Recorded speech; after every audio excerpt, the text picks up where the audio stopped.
పెళ్ళైనా పండగైనా వేడుక ఏదైనా పట్టుచీరల ప్రత్యేక వేదిక వారాహి సిల్క్స్. మనసు పడ్డ వాడినే మనువాడాలని కలడు కనింది. కానీ తల్లిదండ్రులు అంగీకరించలేదు. అయితేనేం వారిని ఎదిరించి మరీ ప్రియుడినే పెళ్లి చేసుకుంది. ఇక కోరుకున్న వాడినే వివాహం చేసుకోవడంతో ఆ అమ్మాయి ఆనందానికి అవధులు లేవు. అలా కొన్ని రోజులు గడిచింది. ఈ భార్యాభర్తలు సంతోషంగానే గడిపారు. కట్ చేస్తే పెళ్ళై నెల రోజులు కాలేదు, కాళ్ళ పారాని కూడా ఆరనేలేదు. ఇంతలోనే ఈ నవ వధువు ఇంట్లో ఫ్యాన్కు ఉరివేసుకొని ఆత్మహత్యకు పాల్పడింది. నూతన సంవత్సరం వేళ చోటు చేసుకున్న ఈ విషాద ఘటన తాజాగా హైదరాబాద్లో జరిగింది.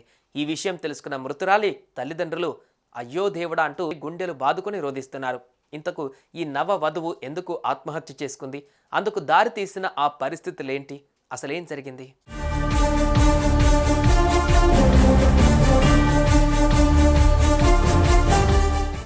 ఇదిగో మీరు చూస్తున్న ఈ అమ్మాయి పేరు లావణ్య.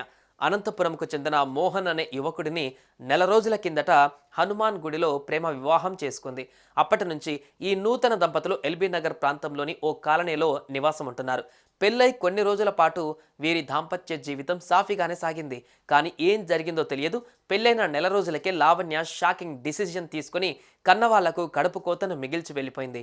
నూతన సంవత్సరం వేళ లావణ్య తాజాగా ఇంట్లో ఫ్యాన్కి ఉరివేసుకొని ఆత్మహత్య చేసుకుంది. ఈ సీన్ చూసిన భర్త, స్థానికులు షాకు గురయ్యారు. వెంటనే ఎల్బీ నగర్ పోలీసులకు సమాచారం ఇచ్చారు. క్షణాల్లో ఘటనా స్థలానికి చేరుకున్న పోలీసులు ఆ యువతి మృతదేహాన్ని స్వాధీనం చేసుకున్నారు. అనంతరం పోస్టుమార్టం నిమిత్తం ఆసుపత్రికి తరలించారు. ఈ విషయం తెలుసుకున్న లావణ్య తల్లిదండ్రులు, ఇతర కుటుంబ సభ్యులు కన్నీరు మున్నీరుగా విలపించారు. అయితే లావణ్య ఆత్మహత్యకు కుటుంబ కలహాలే ప్రధాన కారణమని పోలీసులు భావిస్తున్నారు. ఈ ఘటనపైన కేసు నమోదు చేసుకున్న పోలీసులు అన్ని కోణాలలో దర్యాప్తు చేపట్టారు. ఈ ఘటనకు సంబంధించి మరిన్ని వివరాలు తెలియాల్సి ఉంది. సుమన్ టీవీలో మీ పర్సనల్ అండ్ బిజినెస్ ప్రమోషన్స్ కోసం కింది నెంబర్కి కాంటాక్ట్ చేయండి.